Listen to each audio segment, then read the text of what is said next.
क्या नक्सलियों के खिलाफ सुरक्षा बलों की कार्रवाई को रोकने के लिए सरकार पर दबाव बनाने का कोई षड्यंत्र इस समय चल रहा है?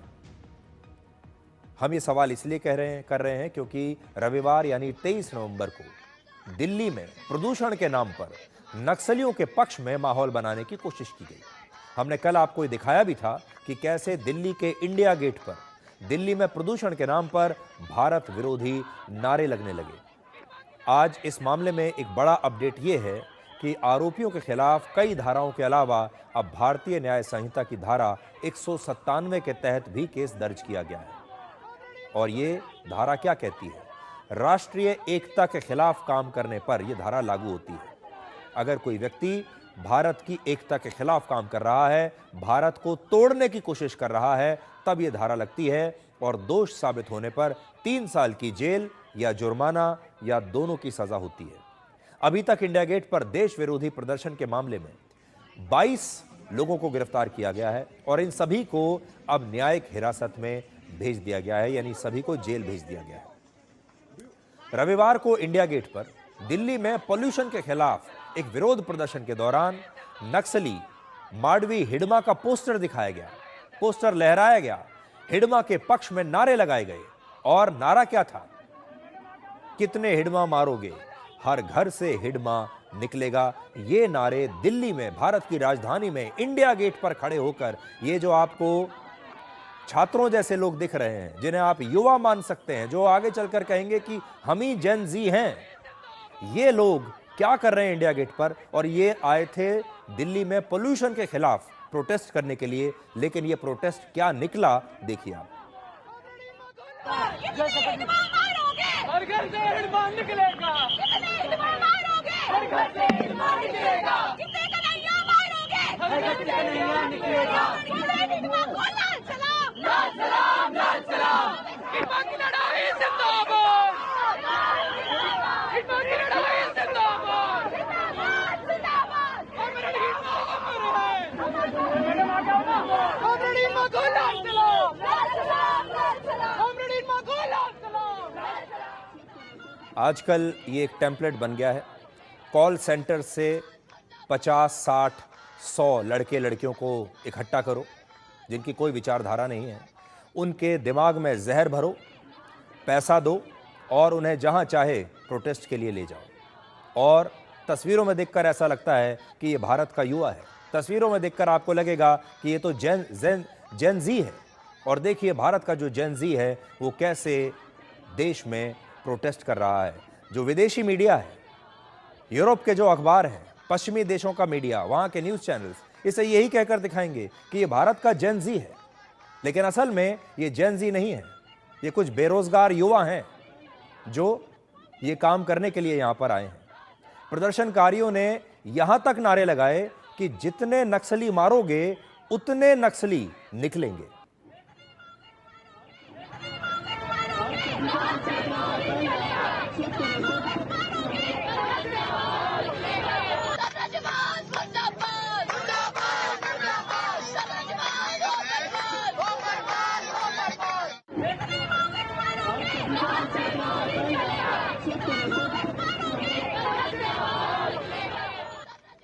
तो 50-60 लड़के लड़कियों को कहीं से इकट्ठा किया गया, उन्हें इस तरह का मटेरियल, इस तरह के पोस्टर्स दिए गए और कहा गया कि आपको ये नारेबाजी करनी है।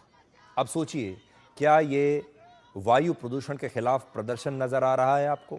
पोस्टर्स और नारों से ये साफ दिखता है कि ये कोई साधारण विरोध प्रदर्शन नहीं था। शायद एक बड़ा षड्यंत्र है जिसके पर्दे के पीछे कोई और ताकत है, जो इन छात्रों को, अगर इन्हें छात्र आप कहना चाहें, वरना आप ये कह सकते हैं कि इन कम उम्र के लड़के लड़कियों को मोहरा बनाकर या फिर पैसा देकर देश का माहौल खराब करना चाहता है। और जांच के बाद इस षड्यंत्र की पूरी सच्चाई देश के सामने आ जाएगी कि ये कौन से कॉलेज के लड़के लड़कियां हैं, ये कौन से यूनिवर्सिटी में पढ़ते हैं, ये किस कोर्स में पढ़ते हैं और इन्हें यहाँ कौन लेकर आया है, या ये कुछ बेरोजगार 50-60 लोगों का समूह है।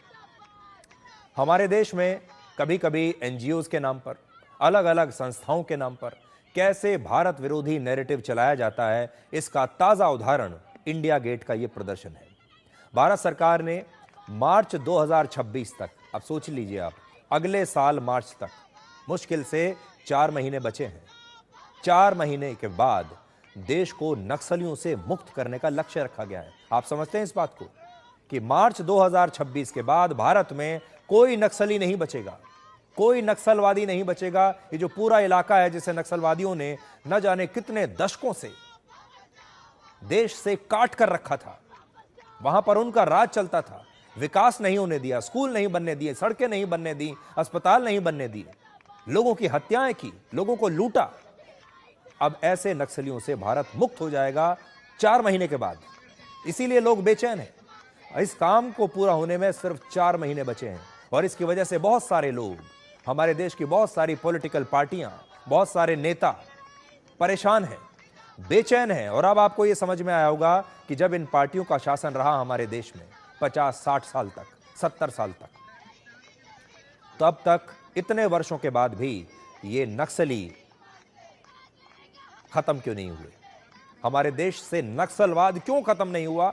आज आपको ये समझ में आया होगा। अब ये मोदी सरकार आई, इन्होंने कुछ ही वर्षों में नक्सलवादियों को खत्म कर दिया, लेकिन ये काम पुरानी सरकारें भी कर सकती थी। अब समझिए कि वो ये करना चाहते ही नहीं थे। ये वो ताकतें हैं जो चाहते हैं कि हमारे देश में अलगाववादी ताकतें हमेशा बनी रहें, हमारे देश में आतंकवादी हमेशा बने रहें, और इसीलिए ये उनके साथ सहानुभूति रखते हैं। इसलिए अब देश के युवाओं को माओवाद के समर्थन में खड़ा करने का नाटक किया जा रहा है और उन्हें हथियार बनाया जा रहा है, क्योंकि तस्वीरें अच्छी दिखती हैं, वीडियोस अच्छे बनते हैं। इंस्टाग्राम पर जब आप रील्स डालेंगे तो ये आकर्षक लगेंगी। सबसे पहले मीडिया में कुछ लोगों को अपनी तरफ किया जाता है। आज भी हमारे देश के मीडिया में बहुत सारे ऐसे लोग हैं जो इनके साथ मिले हुए हैं, जिनकी हमदर्दी इनके साथ है, जो इन्हें स्वतंत्रता सेनानी मानते हैं। फिर दूसरा तरीका यह है कि देश भर के स्कूलों में, कॉलेजों में, यूनिवर्सिटीज में युवाओं को नक्सलवाद और आतंकवाद के प्रति उनके मन में हमदर्दी भरी जाए, उनका ब्रेन वॉश किया जाए।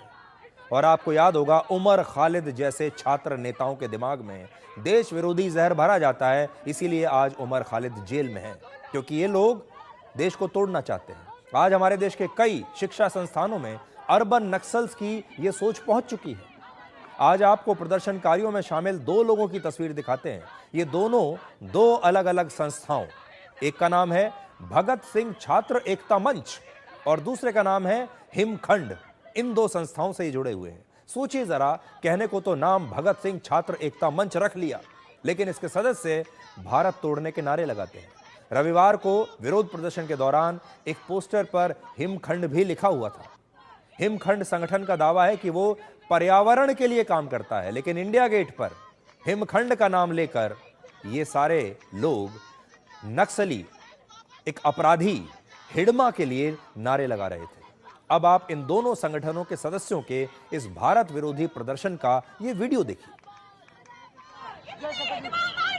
हर घर से हिडमा निकलेगा, हर घर से हिडमा निकलेगा, कितने कन्हैया मारोगे, हर घर से कन्हैया निकलेगा। तो आपको कहीं से भी ये पर्यावरणवादी लग रहे हैं? इनका पर्यावरण से क्या लेना देना? इनका वायु प्रदूषण से कोई लेना देना नहीं है।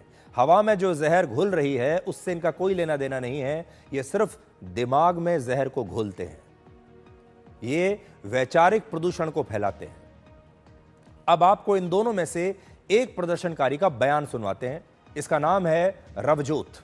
देखिए वो कैसे विरोध प्रदर्शन के दौरान नक्सलियों को सही बता रही है। और इसके बयान की शुरुआत प्रदूषण से होती है और फिर बड़ी सफाई से नक्सली और उनकी व्यवस्था को सही बताया जाता है। आप देखिए।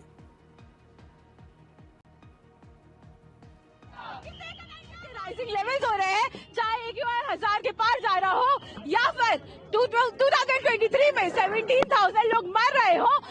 इतना ज्यादा एयर पोल्यूशन होने की वजह से सिर्फ दिल्ली में, इसमें हम सब देखते हैं कि इसका रीजन पीएलएस डेवलपमेंट मॉडल है, प्रॉफिट ड्रिवन डेवलपमेंट मॉडल है। ये जनता का डेवलपमेंट मॉडल नहीं है और हमको जनता का डेवलपमेंट मॉडल लाने की जरूरत है। जो माओइस्ट बीजापुर में लेकर आए हैं, जो माओइस्ट बस्तर में लेकर आए हैं अपने जनता सरकार के थ्रू, वहाँ पर सस्टेनेबल डेवलपमेंट किया जाता है। वहाँ पर महुआ लीफ, तेंदुपत्ता को सस्टेनेबल तरीके से तोड़ा जाता वहाँ पर बाहर के जो कॉन्ट्रैक्टर्स है उनको अंदर नहीं आने देता है, और वहाँ पर जो फार्मिंग होती है वो कलेक्टिव होती है। हमको वैसी चीज वर्ल्ड ओवर लेकर आनी है, क्योंकि जंगल सिर्फ दिल्ली के नहीं काटे जा रहे, इंडिया के नहीं काटे जा रहे, पूरे भारत के काटे जा रहे। आपने सुना ये कितना भद्दा मजाक ये लड़की कर रही थी। ये कहती है कि जो माओवादी हैं वो सस्टेनेबल डेवलपमेंट कर रहे हैं। जो जितने नक्सलवादी इलाके हैं, जो इलाके माओवादियों के कब्जे में हैं, वहाँ पर ये माओवादी सस्टेनेबल डेवलपमेंट कर रहे हैं, ये विकास कर रहे हैं। और उसी तरह का विकास पूरे देश में होना चाहिए जैसा माओवादी कर रहे हैं। सोचिए, पर्यावरण के नाम पर भारत विरोधी काम करने का ये पैटर्न, असल में आपको याद होगा एक अंतर्राष्ट्रीय कार्यकर्ता है ग्रेटा थनबर्ग, जो पर्यावरण के लिए काम करती है, और वो भी एक युवा लड़की है। ये खुद को अंतर्राष्ट्रीय पर्यावरण कार्यकर्ता बताती है, लेकिन एक खास एजेंडे के तहत काम करती है। ग्रेटा थनबर्ग ने वर्ष 2021 में भारत में चल रहे किसान आंदोलन के पक्ष में भी एक टूल किट के हिस्से की तरह काम किया था। ग्रेटा थनबर्ग ने इसी साल जून के महीने में फिलिस्तीन पर अपना एजेंडा दिखाने के लिए गाजा में प्रवेश करने की भी कोशिश तब उन्होंने की थी, ताकि गाजा का जो पूरा एजेंडा है वो दुनिया भर में दिखा सके लोगों को। डिकोड में हम आपको लगातार अर्बन नक्सल्स के बारे में जागरूक करते रहते हैं। अब आप इनका लेटेस्ट नैरेटिव वॉर देखिए, कैसे अर्बन नक्सल्स का पूरा इकोसिस्टम फिर से एक्टिव हो गया है। देश विरोधी नारे लगाने वाले आरोपियों को अब बेचारा बताया जा रहा है। कहा जा रहा है कि देखिए इनके साथ कितनी ज्यादती हो रही है, पुलिस इन पर अत्याचार कर रही है। सोशल मीडिया पर कुछ चुनिंदा 1 या 2 तस्वीरें निकालकर पोस्ट की जा रही हैं, और इन्हें बचाने के लिए एक तरीके से कवर फायर इन्हें दिया जा रहा है। इन आरोपियों को एक विक्टिम साबित करने की कोशिश हो रही है, और ऐसा करने वालों में कुछ नेता हैं, पत्रकार हैं, यूट्यूबर्स हैं, और कुछ बुद्धिजीवी भी शामिल हैं।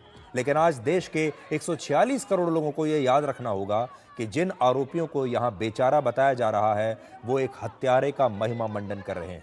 वो अपराधियों को बचा रहे हैं और नक्सलियों को हीरो बना रहे हैं। एक फोटो या वीडियो के जरिए नैरेटिव बनाने का खेल हमारे देश में बहुत पुराना है। याद कीजिए कैसे गाजा के बच्चों की तस्वीरों को इस्तेमाल करके भारत सहित पूरी दुनिया में सोशल मीडिया पर वायरल किया जाता था। गाजा पर इजराइल के अत्याचार के खिलाफ एक पूरा नैरेटिव बनाने की कोशिश हुई थी, लेकिन नैरेटिव बनाने वाले यही लोग आतंकवाद पर और आतंकवादी हमलों पर चुप हो जाते हैं। ये नक्सलवादी कितने बच्चों को अनाथ कर चुके हैं, ये आतंकवादी कितने बच्चों की हत्या कर चुके हैं, उसके बारे में ये लोग कभी बात नहीं करते, और हमेशा मानव अधिकारों के नाम पर ये आतंकवादियों को सही ठहराते हैं, माओवादियों को सही ठहराते हैं। इनके दिमागी प्रदूषण के बाद अब आपको ये देखना होगा कि ये फिर से वही पुराना फॉर्मूला अपनाएंगे और देश के लोगों को भटकाने की कोशिश करेंगे। इसलिए आपको यहां पर सावधान रहना है। अब बात करते हैं भारत के आसमान में ज्वालामुखी की राख से